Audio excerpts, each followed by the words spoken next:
হাক্কানি পীরের ডিটারমিনেশনটা কিরকম? আচ্ছা, ওই যে একটা কিন্তু বলছি যে তার সিলসিলা আলী রাদিয়াল্লাহু আনহু পর্যন্ত থাকতে হবে। হাক্কানি পীরের একটা ডেফিনেশন হচ্ছে সে দুনিয়ার ভোগ বিলাস থেকে নিজের ডিটাচ রাখবে, মাস্ট 100%। এই কথার মধ্যে তুমি বুঝবা যে এটা ওয়ার্ক করে কিভাবে, ফিলোসফিটা কি। আচ্ছা। আমি দোয়া করতেছি হয় না, সে দোয়া করলো হবে কেন, ওয়াই। ওকে, মনে করো আমার রিজিক আছে টোটাল 100, নাম্বারিং করলাম আমি প্রতিদিন কনজিউম করতেছি। ধরো সাপোজ আমার বয়স মানে কারো বয়স 20 বছর, দেখা গেল সে 100 ইউনিটের মধ্যে তার আল্লাহ যে নিয়ামত তার জন্য নির্ধারণ করে রাখছে, যদি তার বয়স আমি 100 বছর ধরি, দেখা গেল 20 বছরে সে 20 ইউনিট কনজিউম করে ফেলছে। অথবা সে বেশি করছে, 20 বছরে ধরো 40 ইউনিট করে ফেলছে, বাট বাকি 20 বছরে সে মাত্র 10 ইউনিট করছে। বাট আলটিমেটলি তার যখন 100 বছর হবে পুরো 100 ইউনিট কনজিউম করে ফেলবে, সে দুনিয়া ছেড়ে চলে যাবে। কিন্তু যারা অরিজিনাল পীর মাশায়েখ, তারা 100 ইউনিটের মধ্যে কনজিউম করে 10-20 ইউনিট ম্যাক্সিমাম, যতটুকু না হইলেই না, যতটুকু না হইলেই না। তার জন্য আল্লাহ যা বরাদ্দ রাখছে সে যেটা কনজিউম করে নাই, নিয়ামত যে কোনো কিছু হইতে পারে, টাকা পয়সা, খাওয়া দাওয়া, গাড়ি বাড়ি, যে কোনো কিছু, সে ওই দুনিয়াবি নিয়ামত যেহেতু সে বিবর্জন করছে, ওইটার ওসিলায় আল্লাহর কাছে যখন চায় তখন আল্লাহ ওইটা দিয়ে দেয়, সে যার জন্যই চাক। একজন মানে এটা তো নিজেকে পোড়ায় আরেকজনকে জ্বালানোর মতো একটা অবস্থা। এটাই মানে এনলাইটেনমেন্ট। এই দোয়া, এইরকম মানুষের দোয়া আল্লাহ ফিরায় দেয় না। একটা চমৎকার উদাহরণ আছে, সত্যি নাকি মিথ্যা জানি না, বাট কনসেপ্টটা এইটাই। আচ্ছা, তুমি শুধু এই জায়গা থেকে কনসেপ্টটা নিবা। এটা হচ্ছে মূসা আলাইহিস সালামের কাছে একবার একজন ভদ্রমহিলা এসে বলল যে, হে নবী, আপনি আমার জন্য আল্লাহর কাছে দোয়া করেন। আপনি নেক্সটে যখন তুর পাহাড়ে যাবেন, আল্লাহ মুসার টাইটেল হচ্ছে কালিমুল্লাহ, মানে আল্লাহর সাথে ডাইরেক্ট কথা বলতো। হ্যাঁ, আপনি আল্লাহর কাছে ডাইরেক্ট আমার কথা বলবেন, আল্লাহ যেন আমার বাচ্চা দেয়। আমার অনেক বছর হয়েছে, বিয়ে হয়েছে, বাচ্চা হয় না, আমি অনেক দোয়া করছি আল্লাহর কাছে, আল্লাহ দেয় না। কান্নাকাটি করে বলছে। মুসলমান ঠিক আছে, তুর পাহাড়ে গিয়ে আল্লাহর সাথে কথা বলছে, হে আল্লাহ, আপনি ওই অমুক মহিলা আমার কাছে রিকোয়েস্ট করছে, আপনি তারে সন্তান দেন। বলে, না মুসা, তার সন্তান দিব না। কেন দিবেন না আল্লাহ? তার নসিবে নাই, আমি তার নসিবে সন্তান লিখি নাই। ঠিক আছে, তো মহিলারে গিয়ে বলছে যে, মানে তোমার ভাগ্যে নাই, সো সন্তান হবে না। তো ওই মহিলা কান্নাকাটি করতে করতে চলে গেছে। তো 4-5 বছর পরে সামহাও ওই মহিলার বাড়ির কাছ দিয়ে যাইতেছিলেন নবী মুসা আলাইহিস সালাম, দেখে যে উনি কুশিকাটা দিয়ে সোয়েটার বুনতেছে, ছোট বাচ্চাদের সোয়েটার। তো উনি বলল যে, কি ব্যাপার, আপনি ছোট মানুষের সোয়েটার বুনতেছেন, আপনার তো বাচ্চা কাচ্চা নাই? বলে, না, আমার 3টা বাচ্চা হয়েছে। মুসা আলাইহিস সালাম বললেন, এটা কিভাবে সম্ভব? আল্লাহ মানে নিজে বলছে আপনার নসিবে বাচ্চা নাই। এভাবে তো মানে প্রফেটদেরকেও সে করতো, আল্লাহ তাআলা, আল্লাহ রাব্বুল আলামিন জাজ করতো যে বিশ্বাস ধরে সূরা রাখা। কাহফে হ্যাঁ, মুসা আলাইহিস সালামের সাথে তোমার খিজির আলাইহিস সালামের যে কথোপকথন, ওটা বিশ্লেষণ করার মতো লোক দুনিয়াতেই কম আছে।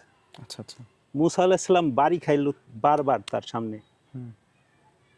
মুসা আলাইহিস সালামের যে ব্রেইন, আল্লাহ তার নবী বানাইছে, রাসূল বানাইছে, তার ব্রেইন এই কুলায় নাই যে কি করে খিজির আলাইহিস সালাম। বুঝতে পারছো? যাই হোক, সে মুসা আলাইহিস সালাম কনফিউজড হয়ে আল্লাহর কাছে কথা বলতে গেছে। তখন বললো যে, আল্লাহ, আপনি এই নারীরে বাচ্চা দিচ্ছেন? বলে, হ্যাঁ দিছি। আপনি না বললেন তার নসিবে নাই? বলে, এটার উত্তর যদি আমি তোমারে দেই, তাহলে একটা কাজ করো, এই উত্তরটা পাইতে হলে তুমি 1 টুকরা মানুষের মাংস নিয়ে আসো, মানুষের মাংস, জীবিত মানুষের মাংস আনবা। মুসা আলাইহিস সালাম বলছে, এবং সূর্যাস্তের আগে নিয়ে আসবা। মুসা আলাইহিস সালাম পাহাড়ের থেকে দৌড়ায় নামছে, মানুষের, জীবিত মানুষের মাংস সে কই পাবে? সে চিন্তা করলো, ওকে তাইলে কি কেউ যদি অ্যাক্সিডেন্ট করে ঘোড়ায় চড়া অবস্থায়, বা গাছের থেকে পড়ে গেছে, পাহাড়ের থেকে পড়ে গেছে, এক টুকরা মাংস ছিঁড়া পড়ে গেছে, দৌড়াদৌড়ি শুরু করলো যে এরকম কোনো মানে অ্যাক্সিডেন্ট করা মানুষ আছে কিনা, পাইলো না কোথাও। সূর্য প্রায় অস্ত যাবে যাবে ভাব, এমন সময় দেখে যে একটা লোক, মেনশন করার মতো, ইম্পর্টেন্ট দেওয়ার মতো ওরকম কোনো লুকস না তার। তো সেই লোকটা বললো, হে নবী, আপনি দৌড়াদৌড়ি করতেছেন, কি হয়েছে? বলে, আল্লাহ আল্লাহ আমার কাছে এক টুকরা মানুষের মাংস চাইছে, জীবিত মানুষের মাংস, আমি খুঁজে পাইতেছি না, আমি পাগল হয়ে গেছি। মানে আমার একটা কোশ্চেন করছি, এটার অ্যান্সার পাইতেছি না, এই এক টুকরা মাংস নিয়ে গেলে আল্লাহ অ্যান্সারটা দিবে, অ্যান্সারটা না পাইলে আমি পাগল হয়ে যাব। বলে, এটার জন্য আপনি দৌড়াদৌড়ি করছেন, আপনি আমার থেকে নেন, এই জায়গা থেকে নেবেন, এই জায়গা থেকে নেবেন, এই জায়গা থেকে নেবেন। পরে বলে যে আপনি দিবেন? বলে হ্যাঁ। পরে কোনো এক জায়গা থেকে কাইটা ছোট এক টুকরা মাংস দিয়ে দেয় লোক। পরে আল্লাহর কাছে মাংস টুকরা নিয়ে যায়। আল্লাহ বলে, মাংস টুকরা কই পাইছো? আল্লাহ অনেক খোঁজাখুঁজি করে পাই নাই। পরে এক দিন দরিয়া লোক, সে আমারে তার শরীর থেকে কাইটা এক টুকরা মাংস দিছে। মুসা, তুমি তোমার নিজের শরীর থেকে দিলা না কেন? আল্লাহ মাফ করেন, আমি এটা এইভাবে চিন্তা করিনি। বলে, এবার শোনো, এই মহিলারে আমি কেন বাচ্চা দিছি। একদিন এই যেই লোক তোমার এই মাংস টুকরা দিছে, এই লোক এই মহিলার কাছে গিয়ে খাবার চাইছিল। উনি হলো মুসাফির। এই মহিলার কাছে গিয়ে খাবার চাইছিল। মহিলার ঘরে 3টা রুটি ছিল। 3টা রুটি এই ভদ্রলোকটা দিয়ে দিছে, মুসাফিরটা দিয়েছে। তো এবং মুসাফির দোয়া করছে আমার কাছে। না, হ্যাঁ, তো ওই মহিলা বলছে কি যে আমার কাছে 3টা রুটি ছাড়া আর কিছু নাই, আপনি 3টাই নেন। পরে মুসাফির বলছে, মা, তোমার কোনো চাওয়া আছে? অপূরণীয় চাওয়া? বলে, আল্লাহ আমার সন্তান দেয়নি। পরে সে তখন ওই আল্লাহর কাছে হাত তুলে দোয়া করে। 3টা রুটির বদলে আল্লাহ তারে 3টা সন্তান দেয়। আচ্ছা আচ্ছা। তো কনসেপ্ট হলো, এক টুকরা মাংস কাটার মতো আল্লাহর জন্য ওই ওই পরিমাণ প্রেম তো আল্লাহর সাথে থাকতে হবে। কারেক্ট।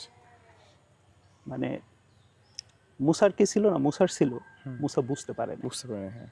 তার মানে এখানে শুধুমাত্র প্রেম না, এখানে আন্ডারস্ট্যান্ডিং এর বিষয় আছে, ওই কনসেপ্ট ক্লিয়ার হওয়ার বিষয় আছে। ঠিক আছে। তো